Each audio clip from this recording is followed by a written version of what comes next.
بسم اللہ الرحمن الرحیم۔ ناظرین اہل بیت ایمبیسڈر کے اسپیشل سیگمنٹ میں میں آپ کو خوش آمدید کہتا ہوں۔ دوستو، وقت حالات ہمیشہ ایک جیسے نہیں رہا کرتے۔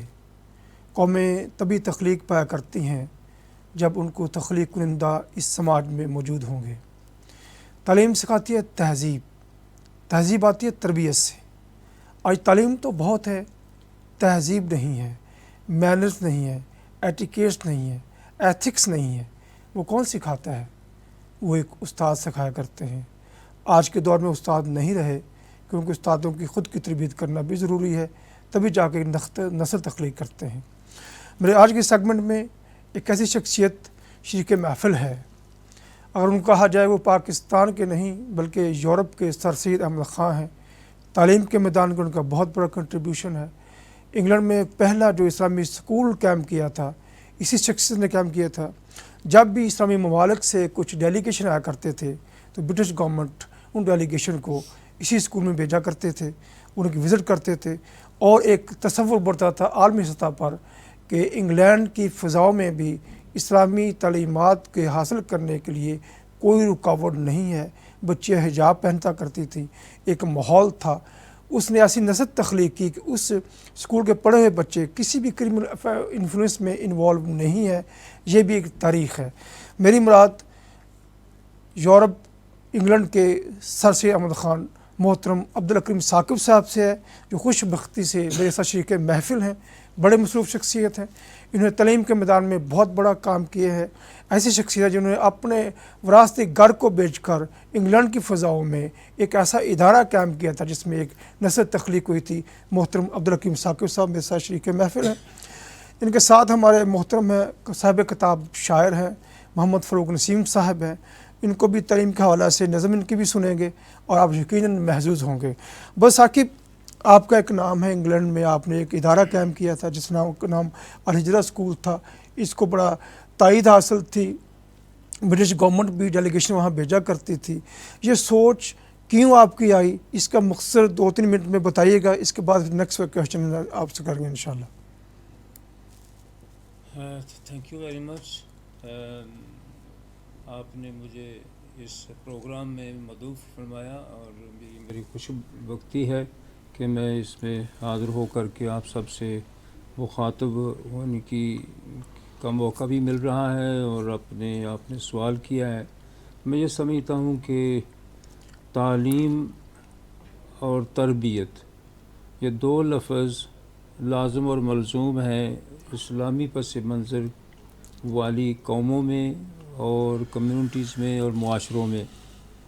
تو میں یہ سمجھتا ہوں کہ ہماری کمیونٹی، مسلمان کمیونٹی اس ملک میں سیکنڈ ورلڈ وار کے بعد آنا شروع ہوئی، اور اس کے بعد پھر جب ان کی فیملیز نے بھی ان کو جوائن کرنا شروع کیا تو یہاں پر ایک ایسے ادارے کی ضرورت پیش آئی جو ان کو ان کی معاشرتی اور اسلامی اور تہذیبی ساری کی ساری جو قدریں ہیں ان کی روشنی میں ان کو گرو اپ کرے، ان کو ان کی نمو اور ان کی جو پرورش کرے، اور ان کو اس برطانوی سوسائٹی کا باعزت حصہ بنائے۔ تو یہ ساری کوششیں بہت عرصے سے سب لوگوں کے دلوں میں تھیں، لیکن یہ ایسا پتھر تھا جس کو کوئی چومنے کی جرت نہیں کر پا رہا تھا۔ تو اللہ کا یہ شکر ہے کہ ہم نے 1988 میں بے سر و سامانی کی حالت میں اس پتھر کو چومنے کی جرت کی، اور پھر ہمیں اس کا صلہ یا بدلہ یا اس کا جو نتیجہ ہے وہ بھی بھگتنا پڑا کہ کس طرح سے یہ اپ ہل ٹاسک تھا جس کو اللہ تعالیٰ نے ہم سے پورا کروایا۔ اللہ کا بڑا شکر ہے، کمیونٹی نے بھی ساتھ دیا۔ کمیونٹی ظاہر بات ہے کہ سارے کے سارے، میں آپ کے بعد معافی چاہتا ہوں، یہی کہوں گا کہ ارادے ہوں جن کی پختہ نظری ہوں، جن کی خدا پر تلاطم خیز موجوں سے وہ گبرایا نہیں کرتے۔ آپ نے موجوں کا دس تندہی سے مقابلہ کیا، اپنوں نے بھی جو بھی کیا، لیکن آپ ایک سینہ سپر ہو کر کھڑے رہے۔ آپ نے ایک نسل تخلیق کی ہے، اس کو پران چڑھا۔ پھر یہی سوچ آپ کے ذہن میں آئی، آپ پہنچے پاکستان کے سب سے پسماندہ صوبے میں، وہاں جہاں پہنچے جہاں بابا قوم نے قیام فرمایا تھا، زیارت میں اسکول کیمپ کیا، وہاں کے مفلوق الحال جو لوگ قبائلی سسٹم میں پیسے ہوئے نوجوانوں کو آگے لے کے آئے. اس سلسلے میں ہم آپ سے رہنمائی چاہیں گے کیونکہ ہمارے ساتھ additional senior bureaucrat Balochistan Abdussalam Khan چشکدائی بھی شریک محفل ہوں گے، ان کی بھی باتیں سنیں گے، چونکہ بلوچستان کے حوالات سے ایک ایسا صوبہ ہے، منرلز بھی ہیں، وہاں دہشت گردی کی عام ہے، وہاں نوابی سسٹم بھی ہے، عام بندے کو اٹھ کر باہر نکلنا تقریباً ناممکن ہے. آپ نے وقت کے فرعونوں کو للکارا اور وہاں سے حضرت موسیٰ علیہ السلام کی سنت پوری کرتے ہوئے ایسی نسل کو تخلیق کیا. اس سلسلے میں آپ کیا فرمائیں گے کہ بلوچستان جو پروجیکٹ ہے وہاں سیلاب بھی آتے رہتے ہیں، وہاں انفلوئنس بھی بڑا ہے، وہ جو بچوں کی اب تربیت کر رہے ہیں اس کے آپ کے ذہن میں کب اور کیسے خیال ہے، اور کیسے ابھی تک وہاں کیا اپنی کیا کہتے ہیں کہ اپنے مقصد میں حاصل کیا ہے، مقصد جو حاصل کیا ہے آپ نے؟ بہت شکریہ.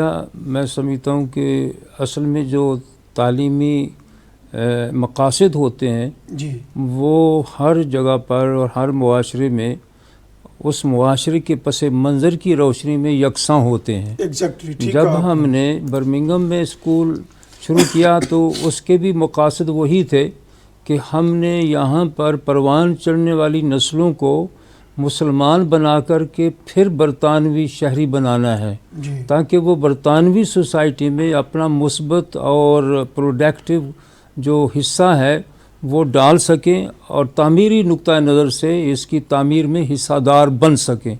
اسی طریقے سے میں یہ سمجھتا ہوں کہ بلوچستان وہ خطہ ہے، پاکستان کا سب سے بڑا صوبہ ہے، جو جغرافیے کے لحاظ سے تقریباً یو کے 1.5 ٹائم کے ایکول ہے. جی ایسے ہی. لیکن جو ڈپرائیویشن ہے، جو بیکورڈنس ہے، جو وہاں پر ناہمواری ہے سوسائٹی کی، اس کی وجہ سے وہاں پر تعلیم کا بہت زیادہ فقدان ہے، اور تعلیمی ریشو اور شرح تو بالکل ہی معدوم ہے. اور اس کے بعد پھر یہ ہے کہ تعلیم تو پھر بھی موجود ہے، تعلیم کے ساتھ ساتھ تعلیم کسی جگہ پر بھی نظر نہیں آتی. تو ہماری جو سوچ برمنگھم میں اسکول بناتے وقت تھی، وہی سوچ بلوچستان میں جب ہم نے اسکول قائم کیا تو اس وقت بھی تھی کہ ہم نے اگر کوئی کام کرنا ہے، وہ چھوٹا ہو یا بڑا ہو، وہ محدود ہو یا وسیع ہو، ہم وہاں پر ایسے بچے انشاءاللہ تیار کریں گے جو ہمارے پاس امانت کے طور پر آئیں گے، تاکہ وہ اچھے انسان بن کر، وہ اچھے مسلمان بن کر، وہ اچھے پاکستانی بن کر اپنے معاشرے کا مفید اور نفع بخش حصہ بن سکیں، اور اپنی قوموں کو اور اپنی جو قبائل کو اور اپنے علاقوں کو اور اپنے صوبوں کو اور اپنے ملک کو اور اپنی امت کو جو ہے وہ تعمیر کرنے میں اپنا پورا مثبت رول ادا کر سکیں. ماشاء اللہ. بڑی اچھی بات کی آپ نے. اب کیسے وہاں بچوں کو لیتے ہیں کہ وہ لوگ بہت غربت کی چکی میں پسے ہوئے لوگ ہیں، پھر ان کو آگے لانے کا کیا پروسیجر ہے، پھر کیسے ان بچوں کو فنانس کیا جاتا ہے؟ ہم ہر ضلع سے، بلوچستان کے ہر ضلع سے پہلے ہم ایک بچہ اس بنیاد پر لیتے تھے اور اس خاندان کا بچہ لیتے تھے جن کی سالانہ آمدنی 1,20,000 روپے سے زیادہ نہ ہو. جی ظاہر بات ہے کہ یہ فیملی اور ان کا بچہ ہم اس کو کلاس 7 میں 7ویں جماعت میں لے کر کے ریزیڈنس اور ہاسٹل میں لے آتے تھے. پھر ان کی ساری ضرورتیں اور ان کی ذمہ داریاں ہمارے ذمہ ہوتی تھیں.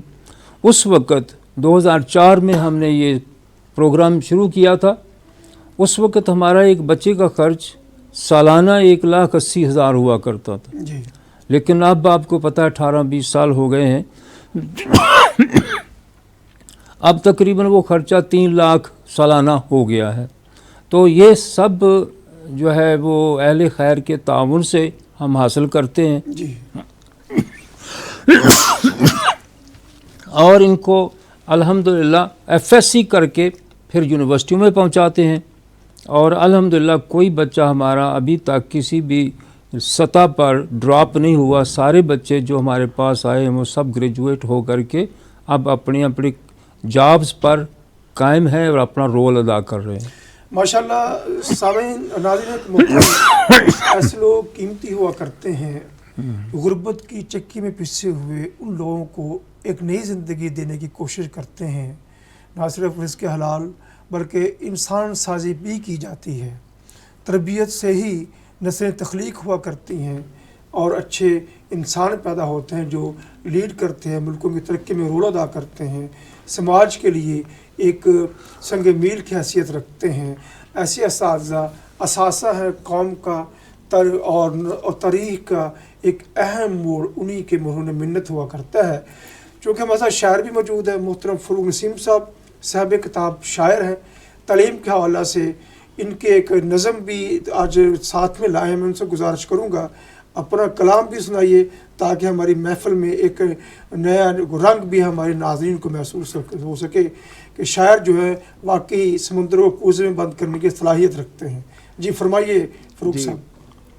हाँ, नज़्म और शायरी के पहले जाने के पहले जो है मैं ज़रा सा अल हिजरा का क्योंकि मैं भी जो हूँ 1995 में अपने बच्चों को जर्मनी से अल हिजरा के लिए वहाँ से हिजरत करके अल हिजरा में आया। अच्छा माशाअल्लाह माशाअल्लाह। हाँ, और उस वक्त से जो है ब्रदर साकिब के साथ मुंसलिक हूँ और अल हिजरा के जितने भी तालीमी कोर्स हैं और सब है तो उसमें इनके साथ साथ रहा हूँ। तो आज चूँकि ये प्रोग्राम था तो तालीम पर सुनाना तो था ही, तो फिर मैंने सोचा कि कुछ ताज़ा अशार भी जो है ज़ियारत और अल हिजरा की मुनासबत से कुछ हो जाएं, तो दो चार शेर पहले ये सुन लें। जी इरशाद कीजिए। साकिब का ज़ियारत तो है इल्म का गहवारा। सुभान अल्लाह। जो ज़ियारत की गुफ्तगू हो रही थी जी जी तो उस पर जो है ना ये मेरी तरफ से नज़र अक़ीदत समझ जी। लीजिए कि साकिब का ज़ियारत तो है इल्म का गहवारा, बेशक। ये इल्म के मैदान में गुमनाम सा एक तारा। वाह। ये इल्म के मैदान में गुमनाम सा एक तारा, मगरिब का ये परवरदा है इल्म का गर्विदा, माशाअल्लाह। हो जाएगी गुर्बत भी इस काम से शर्मिंदा। वाह। एक कावस जो है इसका ये है कि तालीम के ज़रिए से जो है ना अल हिजरा गुर्बत का खात्मा करे। बिल्कुल ठीक है जी। हो जाएगी गुर्बत भी इस काम से शर्मिंदा, स्कूल ये अल हिजरा हरदम रहे ताबिंदा, आमीन। या स्कूल ज़ियारत का हरदम रहे ताबिंदा। अब फूटेगी यहाँ से तो साकिब की चमक यारो, वाह। फूटेगी यहाँ से तो साकिब की चमक यारो, तालीम के मैदान में रोशन रहे पाइंदा, रोशन रहे पाइंदा। बहुत खूब। अब वो एक नज़्म तालीम के ताल्लुक़ से है जी जी इरशाद तो वो कीजिए। भी या उसको बाद में कर लें। जी साथ ही पढ़ दीजिए। अच्छा, वो पहला सबक गारे हिरा में जो मिला था, बेशक। वो पहला सबक गारे हिरा में जो मिला था, अल्लाह ने तो जिब्रील से इरसाल किया था, वाह। अल्लाह ने तो जिब्रील से इरसाल किया था। बेशक। तालीम में तफरीक बताता नहीं कुरान, तालीम में तफरीक बताता नहीं कुरान। फिज़िक्स के कानून भी हैं इल्म के मैदान, बेशक। फिज़िक्स के कानून भी हैं इल्म के मैदान। हर दौर में बदले हैं यहाँ इल्म के रुझान, वाह। हर दौर में बदले हैं यहाँ इल्म के रुझान। तालीम के हर शोबे का इस्लाम कदरदां, वाह। तालीम के हर शोबे का इस्लाम कदरदां। कुरान की तालीम तो है गौर व तदब्बुर, माशाअल्लाह। कुरान की तालीम तो है गौर व तदब्बुर। तहक़ीक़ के खूगर बनो बन जाओ मुदब्बिर, वाह। अरे इस्लाम तो दुश्मन नहीं तालीम का लोगो, बेशक। इस्लाम तो दुश्मन नहीं तालीम का लोगो। तालीम से हरगिज़ कभी औरत को न रोको, वाह। तालीम से हरगिज़ कभी औरत को न रोको। तालीम तो मीरास मुसलमान है यारो, बेशक। तालीम तो मीरास मुसलमान है यारो। मोमिन हो शब व रोज़ के अंदाज निखारो, वाह। तालीम की आगोश में इंसान बनो तुम, बेशक। तालीम की आगोश में इंसान बनो तुम। और कुरान के साये में मुसलमान बनो तुम। हाँ, सीरत असहाब के औराक पढ़ो तुम, उस्ताद से आदाब के असबाक पढ़ो तुम। इस्लाम की तालीम से किरदार संवारो, इखलाक व अदब सीख के सीरत को निखारो। माशाअल्लाह। تعلیم تو انسان کو ہے تہذیب سکھاتی، بے شک، تعلیم تو انسان کو ہے تہذیب سکھاتی، تعلیم تو انسان کو آداب بتاتی، بے شک، تعلیم ماشاء بدل اللہ، سکتی ہے حالات تمہارے، واہ، بے شک، تعلیم بدل سکتی ہے حالات تمہارے، تعلیم نے ذہنوں کے ہیں معیار سنوارے، واہ، تعلیم نے ذہنوں کے ہیں معیار سنوارے، تعلیم تو کرتی ہے جہالت کے فسوں چاک، واہ، تعلیم تو کرتی ہے جہالت کے فسوں چاک، تعلیم کے ذریعہ سے بنے سونے کے پوشاک، تعلیم تو انسان کو ہے انسان بناتی، حق چھین کے لینے کے ہے آداب سکھاتی۔ واہ واہ واہ، سبحان اللہ۔ تو بس آخری کے دو جی جی، تین ارشاد اشعار کیجیے آخری لمحات ہے۔ کی علم و کرتے ہیں۔ ہنر کے لیے تعلیم ہی زیور، واہ، ہے علم و ہنر کے لیے تعلیم ہے زیور، تعلیم سے بچوں کی ہو تقدیر منور، واہ، تعلیم سے انسان میں رعونت نہیں آتی، سبحان اللہ، تعلیم سے انسان میں رعونت نہیں آتی، تعلیم تو انسان کو ہے اخلاق سکھاتی، بہت خوب۔ تعلیم تو انسان کو ہے اخلاق سکھاتی، تربیت اولاد تو ہے سن لو ضروری، واہ، تربیت اولاد تو ہے سن لو ضروری، ورنہ ہے زمانے میں ہر چیز ادھوری، بے شک، ورنہ ہے زمانے میں ہر چیز ادھوری، تعلیم سے دنیا میں ترقی ہے یقینی، بے شک، تعلیم سے دنیا میں ترقی ہے یقینی، تعلیم پہ لازم ہے خالی ہو تجوری، واہ واہ، تعلیم پہ لازم ہے کہ خالی ہو تجوری۔ جزاک اللہ، شکریہ۔ شکریہ جی۔ ناظرین محترم، بے شک خوبصورت بات کی ہے، تعلیم سکھاتی ہے تہذیب، کیسے آتی ہے؟ شروع میں کہا تربیت سے آیا کرتی ہے۔ بس ثاقب، آپ نے جس صوبے کو چنا ہے، پسماندگی انتہا کی ہے، غربت بھی اس سے بہت بڑھ کر ہے، کیسے بچے کیسے لیتے، کتنی کلاس کا بچہ لیتے ہو، کیسے وہ آپ کے ادارے میں آتا ہے؟ زیارت تو وہاں ہے جہاں سنا ٹیمپریچر پانی تک پہنچ جاتا ہے۔ جی، زیارت کا جو موسم ہے وہ کافی چیلنجنگ ہے۔ عموماً لوگ زیارت کے موسم کو سن کر کے یہ سمجھتے ہیں کہ شاید پورے بلوچستان میں سردی پڑتی ہے، ایسا نہیں ہے۔ پورے بلوچستان میں بہت گرمی ہوتی ہے۔ صرف 3-4 منٹ میں سمرائز کریں، بچے آپ جی، کے اسکول میں کیسے آتے ہیں؟ غریب ہوتے ہیں، کرایہ نہیں ہوتا، اس کا کیا طریقہ کار رکھا آپ نے؟ تو یہ ہے کہ ہم جس فیملی سے، جیسے میں نے پہلے ذکر کیا کہ بہت غریب اور ان پریولیجڈ وسائل سے محروم فیملیوں سے بچہ لیتے ہیں، اور پھر بعض فیملیاں ایسی ہوتی ہیں کہ جس وقت داخلہ ہو جاتا ہے تو وہ اسکول تک آنے کے لیے ان کے پاس ٹرانسپورٹ کے پیسے نہیں ہوتے، تو پھر اسکول کو پیسے بھیجنے پڑتے ہیں کسی انداز میں، پھر وہ وہاں پہنچتے ہیں۔ اور بعض بچے جس وقت آتے ہیں اور پہلا کھانا الحجرہ میں کھاتے ہیں تو ان کو اپنی پوری زندگی جو انہوں نے گھر میں گزاری ہوئی ہوتی ہے، بعض بچے ان کی آنکھوں میں آنسو آ جاتے ہیں، ان کو یاد آ جاتا ہے کہ ان کو کبھی گھر میں تو ایک دن میں 3 دفعہ کھانا نہیں ملا تھا، جی، تو پھر وہ جس وقت ان کے سامنے کھانا آ جاتا ہے تو وہ یاد کر کے کہ میں تو ادھر آ گیا ہوں اور مجھے تو یہ کھانا مل رہا ہے، لیکن میرے بہن بھائی تو اسی حالت میں۔ جی ٹھیک ہے۔ تو اس طرح سے یہ کر میں کے پوچھنا چاہ رہا تھا، اتنا قریب بچے وہاں آپ لاتے ہیں، ٹھیک ہے، ان کو آپ ایسا سسٹم آپ کا جیسے نہیں وہ ملٹری کالج ہوتا ہے، ایسے اسٹینڈرڈ دیتے ہیں، آپ اتنا خرچہ کہاں سے لے کے آتے ہیں؟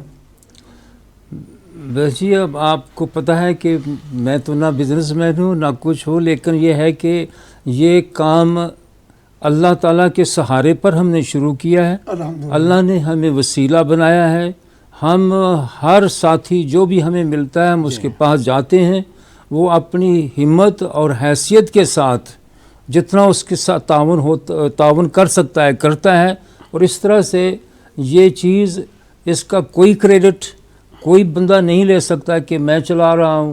میں سمجھتا ہوں اللہ تعالیٰ اس کام میں اس طرح سے برکت ڈال رہا ہے کہ 18 سال اس طرح سے نکل گئے ہیں کہ اللہ تعالیٰ نے اس برکت ڈالی ہے۔ ورنہ جب جمع تفریق کرنا شروع کریں تو میں آپ کو تھوڑا سا بتانا چاہتا ہوں 1 منٹ میں جی، کہ اس کا جو سالانہ بجٹ ہے وہ 9 کروڑ روپیز ہے، اللہ اکبر، 9 کروڑ روپیز ہے۔ اور ابھی ہم ڈیرہ غازی خان کا سیٹ اپ شروع کر رہے ہیں تو اس کو ملا کر کے جو اکیڈمک بجٹ ہے 13 کروڑ روپیز ہو جائے گا۔ اوکے، اب ये ज़ाहिर बात है कि आप मैं सवाल पूछूंगा, 18 सालों में क्या खोया, क्या पाया, कैसे बच्चे बाहर कामयाब भी हुए हैं, किस फील्ड में पहुंचे भी हैं, उनका क्या भी रोल है?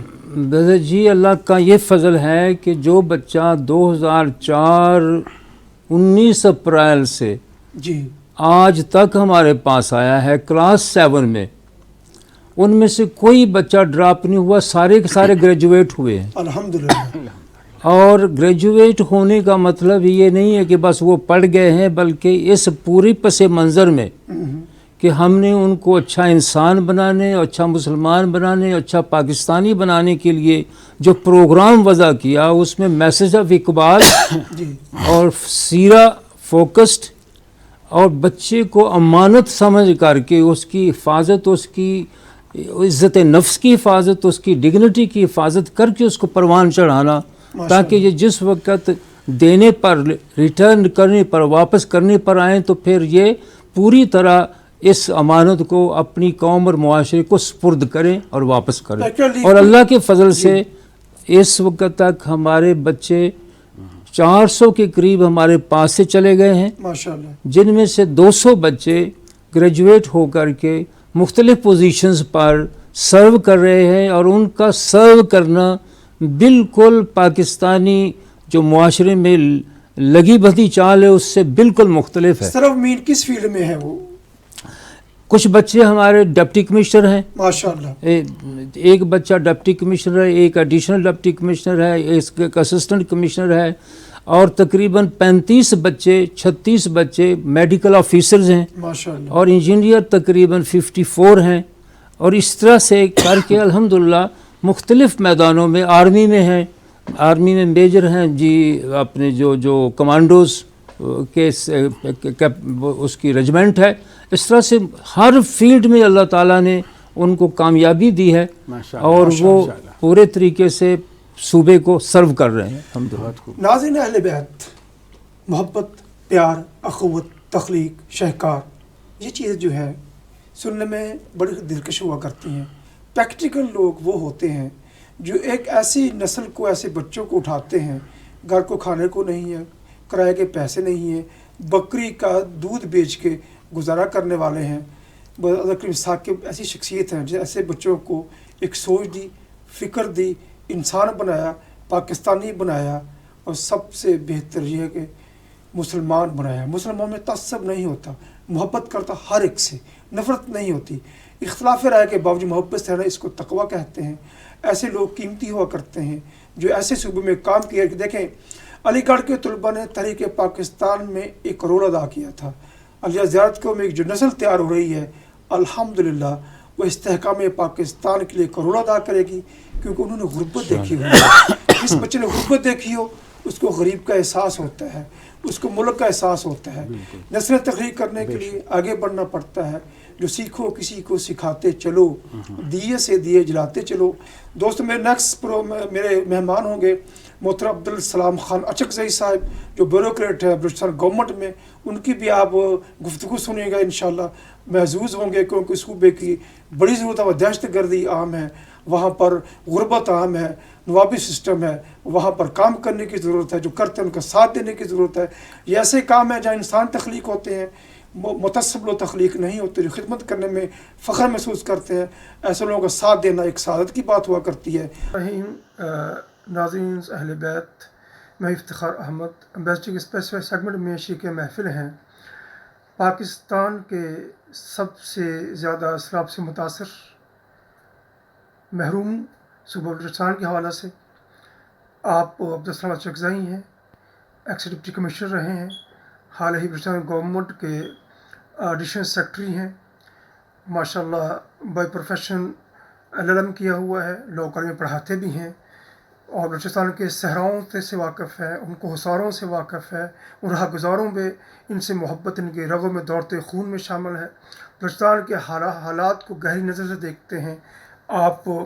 अल्हम्दुलिल्लाह गवर्नमेंट और पाकिस्तान की तरफ से बीजिंग गवर्नर्स एकेडमी में भी जाकर वहाँ ट्रेनिंग ली है कि चाइना में किस तरह लोग के सिस्टम कैसे काम करता है, कैसे आम आदमी اپنے حقوق کی لڑائی لڑنے کی بجائے اپنا حق حاصل کرتا ہے. قوموں کی ترقی کا راز ہمیشہ سسٹم ہوا کرتے ہیں. کلوز اسٹڈی کر رکھا ہے. انرجیٹک ہے. خوبصورت دلکش شخصیت کے مالک ہیں. آئیے ان سے بات کرتے ہیں. جی السلام علیکم سر. وعلیکم السلام. آپ کو خوش آمدید کہتے ہیں امبیسڈر کے اسپیشل سیگمنٹ میں. آپ چونکہ بہت اہم شخصیت ہیں, آپ بلوچستان سے تعلق رکھتے ہیں, وہاں کے حالات اور واقعات سے واقف ہیں. آپ کیا سمجھتے ہیں کہ بلوچستان کے حقیقی مسائل ہے کیا اور ان کا حل کیسے ممکن ہو سکتا ہے؟ بہت مہربانی افتخار صاحب. سب سے پہلے آپ کا بہت شکریہ کہ آپ نے اپنے چینل پہ ہمیں مدعو کیا یہاں برمنگھم میں. یہاں آ کے پہلے تو کافی خوشی ہوئی. بہت ساری ہماری جو پاکستان کی کمیونٹی ہے اور جو مسلم کمیونٹی ہے ان سے مل کے بالکل گھر جیسا ماحول لگ رہا ہے. دوسرا جو بلوچستان کے حوالے سے آپ نے اسپیسیفکلی پوچھا ہے, تو بلوچستان پاکستان کا ایک اہم صوبہ ہے, ایک اہم فیڈریٹنگ یونٹ ہے اور رقبے کے لحاظ سے سب سے بڑا یونٹ ہے.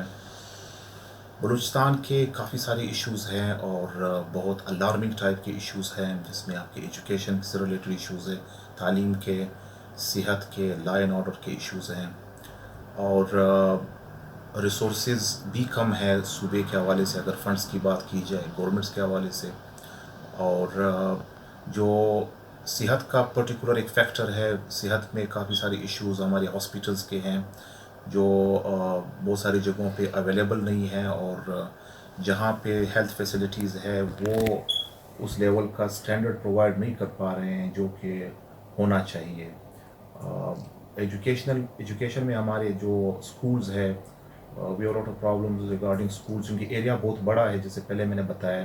جی. اور پاکستان کے اکنامی آپ کو پتہ ہے کہ اٹس ناٹ دیٹ اسٹیبل کہ, اور پھر بلوچستان چونکہ اب پاپولیشن کے لحاظ سے پھر کم ہے آبادی میں, تو ان کو فنڈز اس حساب سے نہیں مل رہے ہیں چونکہ ایریا بڑا ہے. سو اگر پاپولیشن اور رقبے کو دیکھا جائے تو ایک درمیان میں ایک ہوپ یہ ہوا تھا, امید تھی NFC ایوارڈ کے حوالے سے کہ اس میں تھوڑا شیئر بڑھ گیا تھا, لیکن کئی سالوں سے NFC ایوارڈ کا جو شیئر ہے نیشنل فائنانس کمیشن کا وہ بھی نہیں مل پا رہا ہے. اور ریسنٹلی جیسا ابھی آپ نے بات کی, آپ نے وجہ فرمایا کہ جو سیلاب سے ہمارے علاقے کافی ڈیمیج ہوئے ہیں. ایون ایک درمیان میں کچھ ایسا وقت آیا کہ round about for a week جو ہمارے بلوچستان سے کنیکٹیویٹی ہے with rest of the country, یعنی 3 جو میجر راستے جاتے ہیں, ایک سندھ سے ملتا ہے, ایک پنجاب سے, اور ایک خیبر پختونخوا سے. سو یہ تینوں راستے کٹ آف ہو گئے تھے. تو بالکل صوبہ جو ہے نا فار اباؤٹ 1 ویک یہ کٹ آف رہا تمام ملک سے. بریجز وغیرہ ٹوٹ گئے تھے تو انفراسٹرکچر کو کافی نقصان پہنچا. So Balochistan needs a special attention. اس حوالے سے اوور آل سب کو اس پہ کردار ادا کرنا چاہیے کہ جہاں جہاں تک ہو یہ اسٹرکچر بیلنسڈ ہو. اور یہاں چونکہ پھر اگین ایک بات آتی ہے گورننس کی. سو گورننس کے ایشوز ہیں, ہمارے گورنمنٹ چینج ہوتے رہے ہیں ٹائم ٹو ٹائم. ایک گورنمنٹ کو پورے 5 سال کا ٹینیور کم ملا ہے ایون رائٹ, اگر جب سے صوبہ بنا ہے 70 سے لے کے ٹل ناؤ. تو یہ ایک بڑا فیکٹر ہوتا ہے جب ایک گورنمنٹ کام کرتی ہے, بھلے اچھا کرے یا جو بھی ان کی پرفارمنس ہوتی ہے, لیکن but they must have their tenure. تو ٹینیور کم ہونے کی وجہ سے کئی بار 2 سال بعد بھی گورنمنٹ ختم ہوئے, 3 سال بعد بھی ختم ہوئے, تو اس وجہ سے وہ کنٹینیوٹی بھی نہیں رہتی ہے.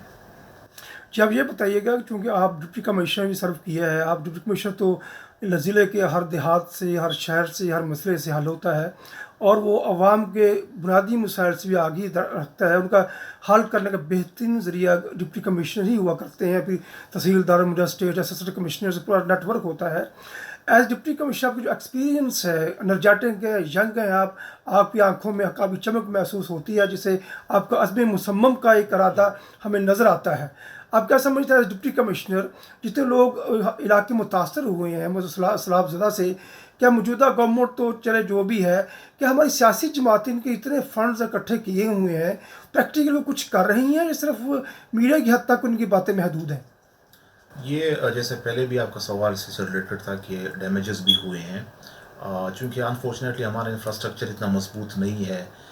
پرانا یہاں پہ ایون بہت پرانا اسٹرکچر جو برٹش یہاں پہ رول کر رہے تھے اس ٹائم کے ابھی تک وجود رکھتے ہیں, جو مختلف ریلوے اسٹرکچر ہے یا دوسرے روڈ اسٹرکچر ہے, تو وہ انفارچونیٹلی اس لیول کے مینٹین بھی نہیں رہے ہیں.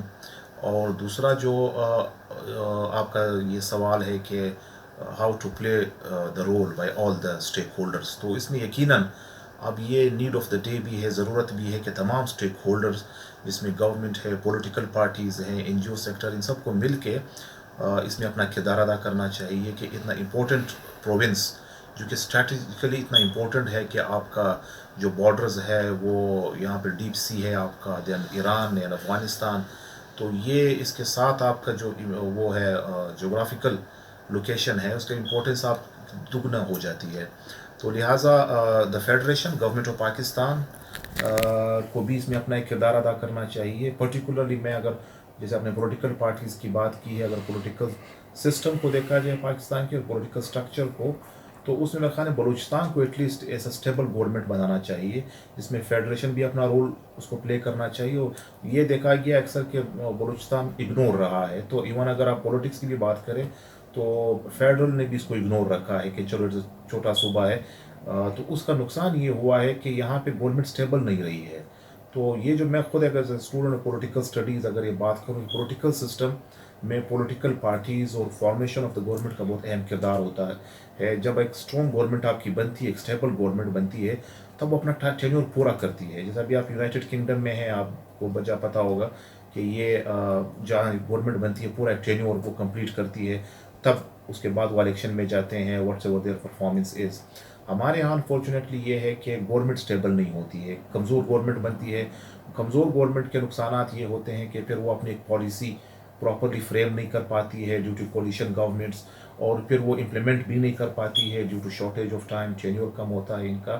ایک گورنمنٹ جب چینج ہوتی ہے تو آپ یہ سمجھے کہ بظاہر لگتا ہے کہ ایک گورنمنٹ چینج ہوئی ہے, لیکن وہ صرف گورنمنٹ نہیں ہوتی, پورا سیٹ اپ آپ کا چینج ہو جاتا ہے. آپ کا چیف منسٹر, آپ کی منسٹریز, آپ کی بیوروکریسی تمام چینج ہو جاتی ہے. آپ کو پتہ ہے جو گورنمنٹ ہمارے یہاں ہوتی ہے وہ موسٹلی بیوروکریسی سے انٹرلنکڈ ہوتے ہیں, تو وہ پورا اگر گورنمنٹ نئی گورنمنٹ آتی ہے وہ پھر اپنی بیوروکریسی بھی اپنے ساتھ وہ چینج کرتی ہے, سیکٹری سے لے کے پھر ڈپٹی کمشنر لیول تک, اور کمشنرز, ڈپٹی کمشنر, سیکٹریز, یہ تمام عملہ آلموسٹ چینج ہو جاتا ہے. تو اس میں وہ کنٹینیوٹی بھی نہیں رہتی ہے. تو لہٰذا یہ جو آپ کا کویشچن ہے, اس حوالے سے میں یہ کہوں گا کہ حالات کو دیکھتے ہوئے, اپنے لمیٹڈ ریسورسز کو دیکھتے ہوئے, ہمیں ایک پیج پہ ہونا چاہیے. تمام پولیٹیکل پارٹیز کو, گورنمنٹ کو, فیڈرل گورنمنٹ کو پرٹیکولرلی اپنا ایک رول پلے کرنا چاہیے این ایف سی ایوارڈ کے حوالے سے, کہ ان کی جو فنڈنگ ہے وہ ٹائملی بلوچستان کو دینی چاہیے, تاکہ ان کی جو اب کرنٹ بھی جو ہمارا بجٹ جا رہا ہے وہ بھی ڈیفیسٹ میں ہے.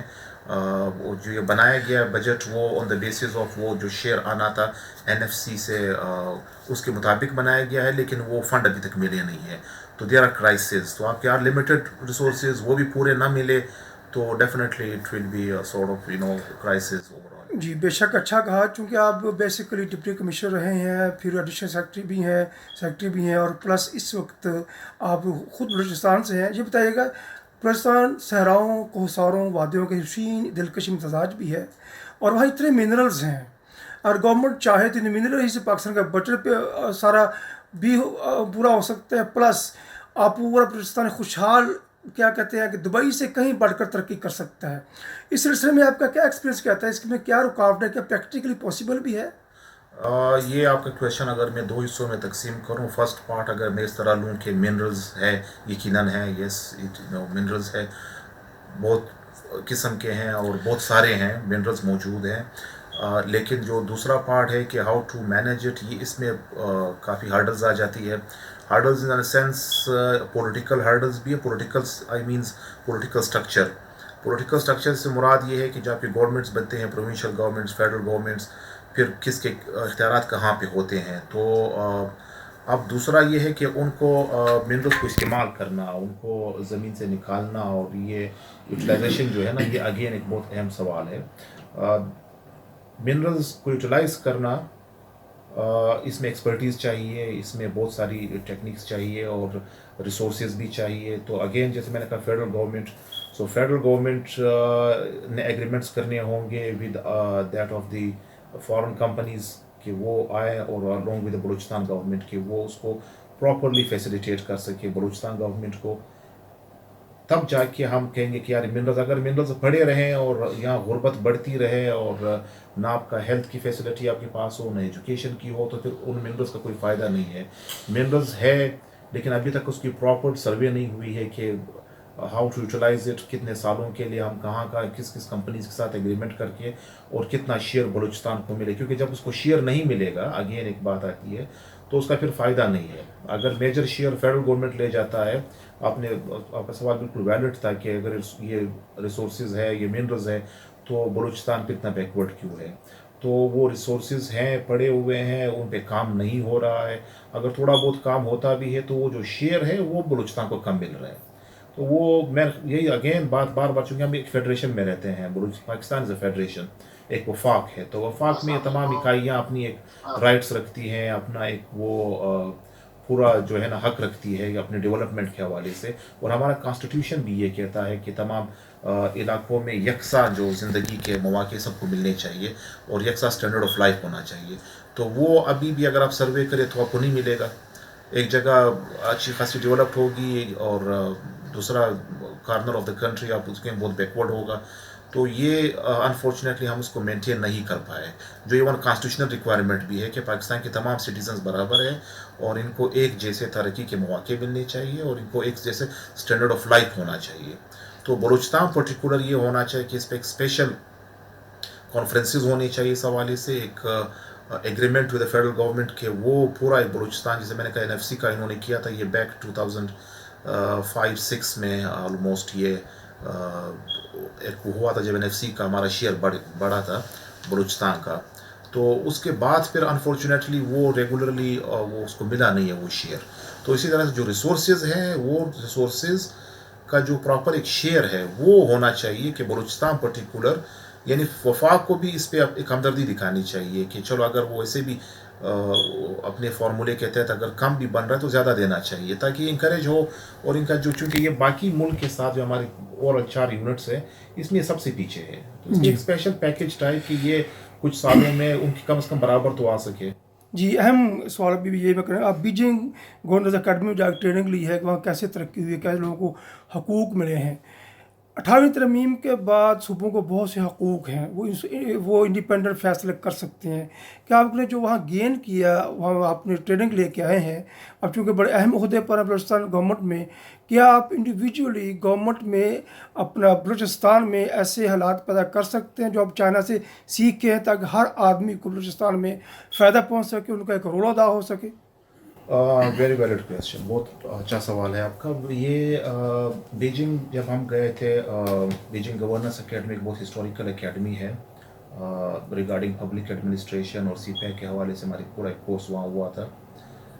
जो चाइना में हमें वहाँ मिला, जो हमने ऑब्जर्व किया, एक तो चाइनीज़ आर वेरी पेट्रियाटिक, बहुत बेवतन लोग थे और ये सारे कमिटेड लोग थे। दे ऑल वर चाइनीज़, वो अपने आप को चाइनीज़ प्राउड फील करते थे कि दे आर चाइनीज़। और मैंने सर्वे बाकायदा किया, मैं घूमा वहाँ पे मुख्तलिफ सिटीज़ में, बीजिंग, शंघाई, हंगचू, यूहू, इनके मुख्तलिफ सिटीज़ हैं, शेंजन। अब वहाँ पे जब मैं मुख्तलिफ लोगों से, मतलब मुख्तलिफ तबका फ़िक्र के लोग हैं, कोई प्रोफेसर है तो कोई बिजनेसमैन है, कोई जॉब कर रहा है, मैनेजरियल उस पे है, लेकिन मैंने किसी को चाइना के अगेंस्ट नहीं सुना। कमिटेड लोग थे, इनका जो ह्यूमन रिसोर्स था अपने मुल्क के लिए था। वो ये मुझे इनका तरक्की का राज भी वहाँ मुझे अंदाज़ा हुआ कि ये लोग अपने मुल्क के अगेंस्ट कोई बात बर्दाश्त नहीं करते हैं। हमारे यहाँ अनफॉर्चुनेटली अभी तक हम अपने मसले मसाइल में उलझे हुए हैं और थ्रू आउट हम पाकिस्तान के हवाले से कम सोचते हैं। तो हमें ये करना चाहिए कि एक हमारी एक बॉन्डेज होनी चाहिए, एक पेट्रियाटिज़म हमें होना चाहिए, हमें मुहिब वतन होना चाहिए कि जो भी हो पाकिस्तान के लिए हो, मतलब पाकिस्तान की तरक्की के लिए हो। अब अगर हम सूबे की भी बात करें, मतलब अगर हम बलूचिस्तान की तरक्की की बात करें, जैसा भी आपका सवाल था, तो Balochistan is part of Pakistan. अगर बलूचिस्तान तरक्की करता है इट मीन्स पाकिस्तान तरक्की कर रहा है, ये दोनों इंटरलिंक्ड है, ये अलग अलग नहीं है। तो ये हमारी सोच होनी चाहिए। पाकिस्तानियत का अगर मैं एक टर्म यूज़ करूँ तो पाकिस्तानियत को प्रमोट होना चाहिए, what I learn from Chinese at least. और अब वहाँ पर उन्होंने ये किया, जो चाइनीज़ ने अपने, जो हम CPAC की भी बात करते हैं, चाइनीज़ ने ये इनका बड़ा एक सिस्टम है, बेल्ट एंड रोड इनिशिएटिव पूरा इन्होंने स्टार्ट किया है। CPAC उसका एक हिस्सा है। तमाम दुनिया में, सेंट्रल एशिया में, रशिया के साथ, मंगोलिया के साथ, श्रीलंका के साथ, म्यांमार के साथ, ईरान के साथ, इन सब के साथ ये प्रोग्रामिंग का चल रहा है। हमारे यहाँ जो प्रोग्राम चल रहा है उसको हम CPAC कहते हैं। अब इसमें जो चाइनीज़ सिस्टम है, चाइनीज़ में ये है कि उनके टोटल उनका फोकस आवाम पे है, कि उनके आवाम जो है ना वो तमाम इलाकों के, चाइना बहुत बड़ा है आपको पता है, एरिया वाइज रकबा भी बहुत बड़ा है, आबादी 1/5 ऑफ द वर्ल्ड है, लेकिन उनका फोकस्ड ये है, इंटरेस्टिंग और बहुत अच्छी बात है, वो तमाम चाइनीज़ को एट अ टाइम वो चाहते थे कि सब एक जैसे जो स्टैंडर्ड ऑफ लाइफ है वो उस पर आ सके। तो उसके लिए इवन जो सीपैक है, ये का जो एरिया हमारे पाकिस्तान के साथ जो टच हो रहा है चाइना का, उनमें कुछ मुस्लिम प्रोविंसेस हैं जो अंडर डेवलप्ड हैं, इस सीपैक से डायरेक्ट उनको फ़ायदा पहुंचेगा। सबसे ज़्यादा फ़ायदा इन प्रोविंसेस को होगा जो अंडर डेवलप्ड है चाइना में। तो ये उनकी अप्रोच है, यानी अपने उन इलाकों को अपने साथ लाना, ताकि क्योंकि जब आप एक डिस्पैरिटी आएगी ना, एक फ़र्क आएगा, कुछ इलाके आपके ज़्यादा डेवलप होंगे, कुछ अंडर डेवलप्ड होंगे, तो फिर आपके मसाइल आएंगे, फिर डिफरेंसेस आएंगे, फिर वो डिमांड कर लेंगे, फिर वो प्रोटेस्ट करेंगे, तो ये एक फ़र्क आता रहेगा और बढ़ता रहेगा टाइम के साथ। हमारे यहाँ हमने अनफॉर्चुनेटली ये किया है, हमने ये नहीं कर सके हम कि हम अपने तमाम इलाकों के एक साथ लेकर चल सके। जो फेडरलिज्म होता है, जो फेडरेशन होता है, उसका बेसिक कंसेप्ट ये होता है कि ये तमाम यूनिट्स आपके इक्वल है। इसी वजह से आप नेशनल असेंबली के बाद आप सेनेट बनाते हैं। सेनेट का मकसद ये होता है कि उनको इक्वल रिप्रेजेंटेशन मिले, हर एक अपने इलाके पे बात कर सके। सेनेट आबादी से हट कर एक कंसेप्ट है। लोअर हाउस में आप आबादी की बुनियाद पे लोगों को लाते हैं, मुख्तलिफ जिसकी जो आबादी होगी उतनी ज़्यादा सीटें होंगी, लेकिन सेनेट आप क्यों बनाते हैं? सेनेट इस वजह से फेडरलिज्म में हम बनाते हैं ताकि जितना भी छोटा इलाका हो, अब आप अमेरिकन सिस्टम को, यूएस का जो आपका कांग्रेस है, उसमें आपका हाउस ऑफ रिप्रेजेंटेटिव आबादी की बुनियाद पे, जो सेनेट है वो यूनिट की बुनियाद पे है। अब अलास्का बहुत छोटा सा उसका यूनिट है, लेकिन उससे भी उनकी इक्वल रिप्रेजेंटेशन है इन द सेनेट। और वहाँ पे सेनेट जो है ना वो पावरफुल सेनेट है। जो हम पॉलिटिकल स्टडीज़ में पढ़ते हैं कि American senate is the most powerful senate of the world, और वो वाक़ईतन भी है। तो उन्होंने पावर्स भी उनको दी है। हमारे यहाँ सेनेट की वो पावर्स नहीं है जो कि होनी चाहिए। तो यहाँ पे अगर सेनेट पावरफुल होता है तो आपके जो छोटे यूनिट्स है उनकी भी पावर्स बढ़ जाती है, उनकी एक से आ जाती है। मुख्तलिफ आपकी जो पॉलिसीज़ है, आपकी जो गवर्नमेंट के डिसीजंस है, उसमें आपको एक पावरफुल वो मिलेगा, और उसमें फिर लोगों की जो एहसास कमतरी है ना वो ख़त्म हो जाती है। अब बलूचिस्तान में जो ये एक चल रहा है काफ़ी अरसे से, चूँकि मैंने कहा टाइम भी दिन ब दिन वो टाइम गुजरता जा रहा है और गैप बढ़ता जा रहा है। टाइम इज़ वेरी प्रीशियस, तो हमें टाइम को मद्देनज़र रखना चाहिए, और इस पर हमें जो है ना बहुत स्पीडी अंदाज से इन पे काम करना चाहिए, ताकि ये जो डेप्रिवेशन है लोगों में, जो एहसास कमतरी है, और वो जो बाकी यूनिट्स है उनमें जो गैप बढ़ रहा है, वो उसका रास्ता यही है कि हम इनको कॉन्फिडेंस मिले। अब वो जो मैंने कहा कि जो अब पाकिस्तानियत, जो एक नेशनलिज्म का एक कंसेप्ट है, जो दुनिया जितनी भी तरक्की की है, आप यूएस को ले ले तो वो भी अमेरिकन्स है, वो कहते हैं वी द अमेरिकन्स। तो यहाँ पे कोई होगा तो कहते हैं वी द ब्रिटिशर्स के, मतलब वो भी अपने उसमें अपना एक रोल प्ले करेगा। हमारे यहाँ अनफॉर्चुनेटली अभी तक वो लेवल नहीं है जो होना चाहिए रिगार्डिंग द पेट्रियाटिज्म। तब हर बंदा आगे आके अपने मुल्क और सूबे में अपना एक रोल प्ले कर सकेगा। आपने बहुत कीमती बात की कि भला आपने चूँकि ना बीजिंग गोल्डन अकेडमी में ट्रेनिंग लिए सीपैक के हवाले से। सीपैक वो प्रोजेक्ट है जो अगर वाकई फंक्शनल होता है तो आई थिंक कि वो आपकी जो दुबई को काफ़ी पीछे छोड़ता है, क्योंकि इसमें ना सिर्फ Pakistan, India, Iran, Afghanistan, Uzbekistan, Tajikistan, Azerbaijan से लेकर मॉस्को तक के लोग फ़ायदा उठा सकते हैं, क्योंकि अभी रशिया ने ये महसूस किया है कि गर्म पानी पहुंचने के लिए सबसे बेहतर रास्ता उनके लिए सीपैक का है। और मोटरवे भी इसलिए बनाई गई थी इस मकसद के लिए। लेकिन प्रैक्टिकली क्या है, इतना अर्सा गुजरने के बावजूद फंक्शनल क्यों नहीं हो सके, इसकी रीज़न जो क्या है, बेसिकली जो आप बता सकते हो, शायद कोई जर्नलिस्ट, कोई जर्नल, कोई हमारे जजेस ना बता सके, क्योंकि आप उस फील्ड के हैं, प्रैक्टिकल है, एनर्जेटिक है और मुहब्बे वतन है। आप एक जज्बा जनू है जो आपके एनर्जेटिक होने की वजह से आपकी जो तजावीज़ हैं आ रहा है पूरी दुनिया सुनेंगे इंशाल्लाह। इस बारे में आपका फिर एनालिसिस क्या कहता है, इसकी क्या वजूहत हैं?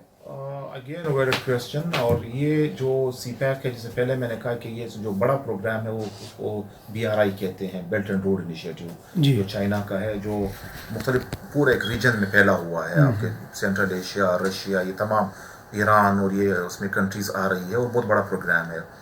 सीपैक उसका एक हिस्सा है जो पाकिस्तान से रिलेटेड है। अब ये बहुत अहम चीज़ है, जैसे आपने कहा कि कहाँ तक उस पर काम हुआ है और क्या उसकी ग्राउंड पोजीशन है। जिस लेवल का अभी तक होना चाहिए तो उस पर काम नहीं हुआ है बदकिस्मती से। और उसके reason again I would say कि अब जो हमारी पॉलिटिकल इंस्टेबिलिटी है और स्ट्रॉन्ग पॉलिटिकल गवर्नमेंट अभी तक हम फॉर्म नहीं कर पाए। अब मैं फेडरल गवर्नमेंट की बात कर रहा हूँ। अब जब फेडरल गवर्नमेंट के हमारे ये जो रेस्ट 5-10 साल पीछे आप चले जाएं, इसमें ये स्टेबल गवर्नमेंट्स हमारी नहीं रही है। आपने खुद देखा प्रोटेस्ट होते रहे हैं मुख्तलिफ गवर्नमेंट्स के अगेंस्ट, लॉन्ग मार्चेस होते रहे हैं। और इस दौरान अब ये तो दुनिया ऑब्जर्व करती है कि आपकी गवर्नमेंट जो आप डिसीजन ले रहे हैं वो यहाँ पे इन्वेस्ट करने आ रहा है। तो इन्वेस्टमेंट के लिए आपको पता है कि एक एटमॉस्फेयर चाहिए होता है, और वो एटमॉस्फेयर आपका बिल्कुल ऐसा इन्वायरमेंट होना चाहिए कि जिसमें बिज़नेस फ्रेंडली हो, जिसमें लॉ एंड ऑर्डर का कोई इशू ना हो और पॉलिटिकल स्टेबिलिटी हो। अब गवर्नमेंट्स आ रही हैं, हमारी जो गवर्नमेंट्स फेडरल गवर्नमेंट्स है, and same is the provincial case with provincial governments, वो चेंज होते रहे हैं। वो डिसीजन नहीं ले पा रहे हैं, स्ट्रॉन्ग डिसीजंस जो उनको लेने चाहिए।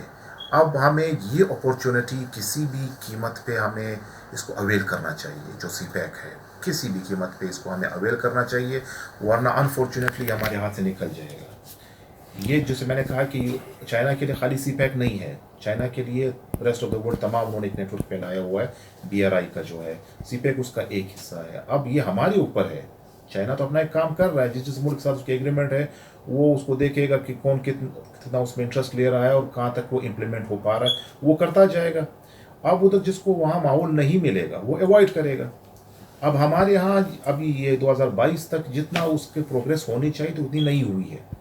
उसकी रीज़न यही है जो ये जो पॉलिटिकल गवर्नमेंट है वो स्टेबल नहीं रही है और वो डिसीजन नहीं ले पा रहे हैं। उनके साथ अब देखिए, चाइना एक बिजनेस कंट्री है, चाइना जो है ना एक स्ट्रॉन्ग कंट्री है, उसका एक स्ट्रॉन्ग पॉलिटिकल गवर्नमेंट है, एक मजबूत सिस्टम है, वहाँ चेक एंड बैलेंस है, अकाउंटेबिलिटी है, एक एक चीज़ को वो एनालाइज करते हैं, हर दूसरे दिन अपने प्रोग्रेस को देखते हैं। तो वो जिधर उसको माहौल न मिले फिर वो अवॉइड करते हैं, तो उसमें फिर आपका ये लिंगर ऑन हो जाता है, जो कि उनके लिए नहीं, हमारे लिए बदकिस्मती है।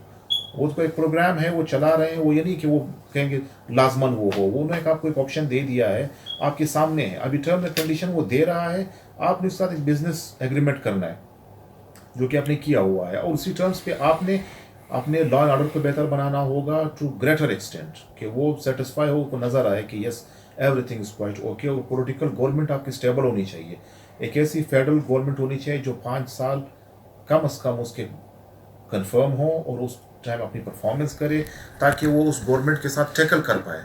अब अगर आप उसके जो इंटरनेशनल पॉलिटिक्स है उसमें आपकी गवर्नमेंट्स प्रॉपरली टैकल नहीं कर पाएगी, जो आपकी डिप्लोमेटिक अप्रोच है, तो दुनिया तो फिर देख रही है कि यार इसमें एक प्राइम मिनिस्टर आता है तो पैसेज ऑफ टाइम दूसरा प्राइम मिनिस्टर आ जाता है, और नेक्स्ट फिर आप नए इलेक्शन की बात कर रहे होते हैं। तो उसमें ये थोड़ा सा जो गवर्नमेंट तो एक पूरा स्ट्रक्चर होता है, एक पॉलिसी आपने बनानी पड़ती है, फिर उसको आप उन्हें फॉलो अप करना पड़ता है, परसू करना पड़ता है, तब जाके एक चीज़ का रिजल्ट आता है।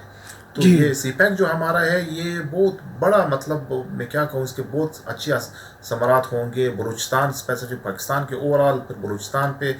लेकिन सिर्फ हमें एक मैकेनिज़्म इसके लिए चाहिए कि वो कंटिन्यूस हो, वो स्टेबल हो और एक प्रॉपर स्ट्रॉन्ग पॉलिटिकल गवर्नमेंट के थ्रू हो। जी बिल्कुल ठीक फरमाया आपने। दहशतगर्दी के हवाले से बहुत मुतासर है बलूचिस्तान का सूबा है, जो प्राइवेट भी है, और उस पर बहुत अटैक भी होते रहे हैं। लॉ एंड ऑर्डर बड़ी कीमती बात की, लॉ एंड ऑर्डर के साथ साथ पॉलिटिकल स्टेबिलिटी भी ज़रूरी है, लेकिन लॉ एंड ऑर्डर मेरे ख्याल में ज़्यादा इंपॉर्टेंट है। इस लिहाज से आपका क्या एक्सपीरियंस है कि इतने हालात ख़राब हैं, दहशतगर्दी की वहाँ इतनी वारदातें भी हुई हैं, इसके बावजूद वहाँ जो तरक्की हो रही है वो ना होने के बराबर है। आप क्या समझते हैं, लॉ एंड ऑर्डर को कंट्रोल करने के क्या चीज़ अख्तियार करनी चाहिए गवर्नमेंट को, सूबाई गवर्नमेंट को, लोगों को, उलमा इकराम को, पॉलिटिकल पार्टियों का क्या रोल बनता है इस पर? लॉ एंड ऑर्डर हमारा सीरियस इशू रहा है और अभी भी है बलूचिस्तान स्पेसिफिक। अगर मैं बात करूँ पाकिस्तान का भी और बलूचिस्तान स्पेसिफिक, लास्ट जो गवर्नमेंट अफगानिस्तान में रही है अनफॉर्चुनेटली वो वहाँ से काफ़ी एक्टिविटीज़ रही है एंटी पाकिस्तान, जिसमें इंडियन इन्वॉल्वमेंट रही है बाकायदा। वहाँ पे मुख्तलिफ जलालाबाद, काबुल एंड कंदहार बेस्ड इनकी एक्टिविटीज़ रही है एंटी पाकिस्तान, इंडियन इन्वॉल्वमेंट उसमें रही है विद एविडेंसेस में, ये बात आपको बता सकता हूँ। और इस दौरान अनफॉर्चुनेटली ईरान से भी एक्टिविटीज़ हुई है एंटी पाकिस्तान, और ये बड़ा अनफॉर्चुनेट है। और इस तरह के इन्होंने पूरा इसको कैश करने की कोशिश की جو اس سے پہلی گورنمنٹ تھی طالبان سے پہلے، تو اس میں کافی ایکٹیویٹیز رہی ہیں. میں اگر بلوچستان اسپیسیفک بات کروں تو یہاں اٹیکس ہوئے، انٹرفیرنسز ہوئی ہیں وہاں سے. اور یہاں پہ جیسے میں نے کہا آلریڈی آپ کا ایک لمیٹڈ ریسورسز ہیں، ایک لمیٹڈ ڈیولپمنٹ اسٹرکچر چل رہا تھا، تو وہ بھی افیکٹ ہوا ہے ڈیو ٹو دیٹ انوالومنٹ. اور اس میں یہ پورا ایک نیکسس بنا مین وائل یہ اس ٹائم کندہار میں کہ بہت سارے ایسے اینٹی پاکستان ایلیمنٹس ایون ایک ساتھ ہوئے. یہاں سے بھی ہماری TTP کا جو ایلیمنٹ ہے، اور پھر جنگوی ایلیمنٹ، اینڈ دین را and NDS, these all were sort of collaboration with each other. یہ ملا اور پھر انہوں نے مل کے کافی حد تک نقصان پہنچایا اور اٹیکس ہوئے اور ان کی پوری کوشش رہی. لیکن الحمدللہ اگین یہاں پہ the people are patriotic, they are pro Pakistan, اور انہوں نے پوری کوشش کی کہ ان کو ڈیفیوز کر سکے، اور وہ ہوا بھی. جہاں تک ان کا جو عزائم تھے وہ مکمل طور پہ ناکام بھی ہوئے ہیں. اور اب وہاں پہ وہ گورنمنٹ بھی چینج ہو گئی ہے. لیٹس ہوپ کہ اب ان کے جو نیا طالبان گورنمنٹ ہے وہ اسٹیبل ہو سکے اور اپنے جو ایکٹیویٹیز ہے وہ اسٹریم لائن کر سکے، تاکہ کم از کم بارڈر سے، جیسے آپ نے کہا لا اینڈ آرڈر ہمارا زیادہ مسئلہ بارڈر سے ہی رہتا ہے، تو وہ کم از کم اسٹیبل ہو اور اس طرح کے فارن جو ایلیمنٹس ہیں وہ انٹرفیئر نہ کرے، تو انشاءاللہ بہتری آ سکتی ہے. سر بہت شکریہ، آپ نے بڑی تفصیل کے ساتھ حالات واقعات بیان کیے، ان کا حل بھی بتایا آپ نے. بہت شکریہ، کیونکہ ہر فرد ہے ملت کے مقدر کا ستارہ. سامعین کرام، آپ کا بہت شکریہ، آپ نے عبدالرحمان شیخزئی کی گفتگو بھی سنی، برابر انہوں نے انالیسس کیا. ڈپٹی کمشنر بھی رہے تھے، انہوں نے خود بیان کیا ہے اپس اینڈ ڈاؤن سے واقع میں بلوچستان کی صحراؤں کو، کوہساروں کو، راہ گزاروں کو اچھی طرح جانتے ہیں. امید ہے کہ آپ محظوظ ہوئے ہوں گے. انشاءاللہ نئے پروگراموں کے ساتھ، نئے دوستوں کے ساتھ، نئی فکر کے ساتھ آپ کی خدمت میں حاضر ہوں گے. آپ کا بہت شکریہ. السلام علیکم ورحمۃ اللہ وبرکاتہ.